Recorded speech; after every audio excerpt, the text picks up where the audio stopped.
Literal na choke me, daddy. Choke.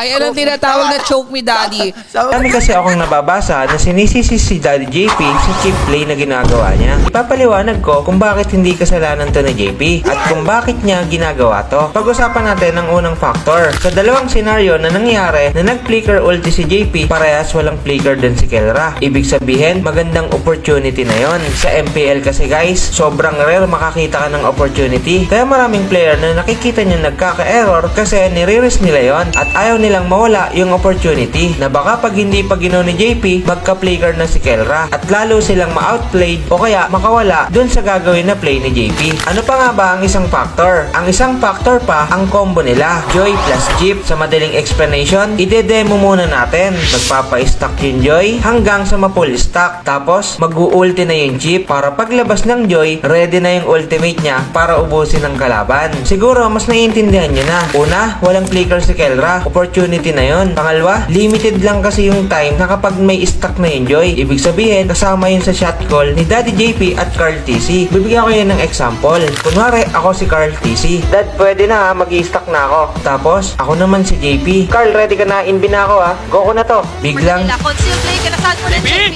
Okay na libag yung portal. Pasok na rin kagad yung mga membro dito sa Team Liquid Mirrors. ganun ang example ng shot call. Tapos, ayun na nga, execution na lang magkakatalo. Kaya dalawang beses din ginawa yun ni JP kasi dalawang beses din nila yon na pag-uusapan. Naulitin lang nila, mas tamang execution lang. At yun lang, sana mas niliwanagan kayo. Kaya din dalawang beses na ulit yung senaryo na yon kasi na-practice talaga nila yon. Nagkakamali lang ng pindot. Ayan o, tinan mo. Post mo. Oh? Wala, di pa nga nakakapasok yung Lord eh, oh.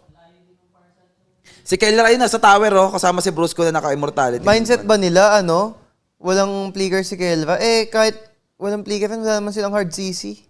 Pati hindi mo papapasukin ng third... Masasayaw yan. Sasayawan sila niyan. Hindi mo papapasukin ng third tower yung Parse tsaka Granger. Pagka ano. Tapos si boss ko pa nga na-SSan eh, oh. Okay lang sana kung inesa niya lang dito si King Kong eh, oh. Pang ano lang ba? Kung gusto niya talaga Papunta lang mag-SS. yung ano, no? Oo, kung gusto niya lang papuntahin si Carl lang. Or kung gusto niya lang mag-start ng something na alagulo. Kahit sana si King Kong na lang, oh. Nag-figure talaga siya, oh. Aba ka. Tapos pasok naman si Carl, oh. Ayun Ako oh, naluyi. Aba ka. Salong-salo nila yung tower. Gala. Ang pangit nun. Aba ka.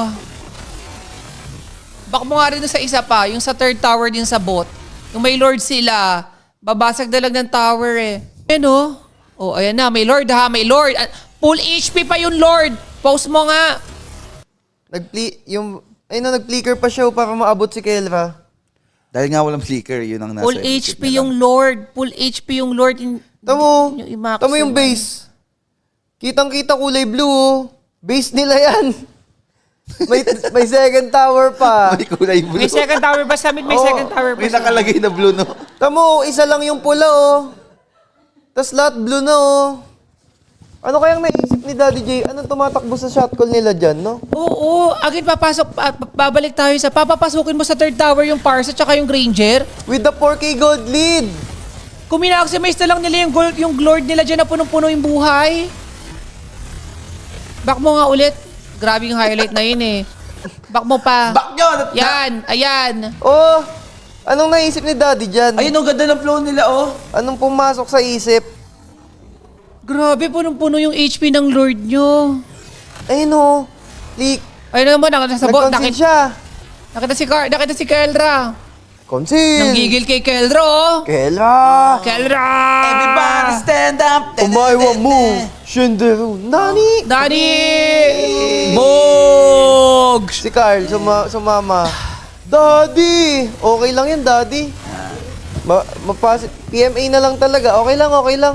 Ang nakakaloka, 4K gold lead, oh. sige, given na okay ito, nagkamali na execution. Bakit inulit Inulit pa mo pa. na? Bakit inulit pa? Yung ita, parang kumbaga dito ka maano, baka na ano lang. Dito sa bot Ulat eh, lang. isa sa top. O baka dito talagang may plano sila, pero nagkamali ng pindot. Pero yung sa Paano nyo top, papatayin si Kelva? hindi nila mapapatay yun. Kahit sabihin mong walang flicker yan eh. Sasayawan lang kayo yan eh. Tapos doon ano, same din no, conceal flicker. Hindi nyo mapapatayan si Kelva. Nang wala kayong hard CC? Literal na choke me, daddy. Joke. Ay, anong tinatawag na choke me, daddy? Sabi ka naman, tama nga naman. It rhymes. Ito guys, hindi na ito bira yung kasalanan ni Daddy JP. Ito literal kasalanan niya na Literal na talaga. kasalanan niya. Kasi Granger Harriet sila tapos wala nang assassin. Kumbaga, walang lilikod sa kanila eh. Kung meron man yung Bene, ay yung Loyi ulti. Naku ha, huwag tayo madadis home ha. Makauwi tayo Oh ng my maagap, Daddy JP. God. Oeb, PMA huwag kang matilta. Si anong matitil, si Daddy JP, kaya mo? Oh, shemay ka naman, Daddy JP. Magrapa ka na lang, Daddy. May heal din. Alam mo ba, buong game na yun, never kong nakitang ginamit ni Daddy JP yung passive teleport, niya. no? Never kong nakita. Buong game. Sakit sa ulo nun 4K gold lead, Granger Harriet. Ay, Granger kayo? Kaya, Granger Parsa kayo. alam mo, Lilinisin mo kaya na nilang ipanalo yung game 2, kaya nilang ipanalo yung game 3. Sobra. Kayang-kaya, kailangan na talaga mag-step up ni Daddy JP sa kanya nakabase. Tama yung Matilda niya, perfect execution. Oo Kaso nga. never na makukuha yun, Matilda. Iwasan nyo ng pawakin si Daddy JP ng mga, ewan ko, ayoko na tumala kasi parang piling ko sobra-sobra na yung napansin natin. Lahat, guys, lahat ng kahit Daddy. pa player pa yun, mapapansin yun. Ay, pero ito may nag-comment, may point siya. Baka mamaya naman, hindi si Daddy JP ang nag-call nun. Baka naman mamaya pinilit siya. O Daddy JP, mag-SS ka sa bot. Pag nakita mo, SM, aplikiran mo. Kaso, discarte mo pa rin Sa bagay, discarding niya pa rin eh. Kumbaga, Kahit sabihin mo hindi siya in-shot call. call mo yun, Totoo lang. kukontrain mo yun na Pero legit, protect Sabagay, na lang yun. Protect Parsa tsaka Granger. Panalo na yun eh. Protect Ang kakansel lang sa kanila doon, yung Loyi. Loyi ult. Ayun nga lang yung Loyi ult. Tsaka kung sobrang magkakaroon ng magandang SS Petri yung Benedetta. May Sanji. Purify. Ayun nga Loyi ult lang, Daddy JP. Bakit mo ba? Ayoko na! Ayoko na ult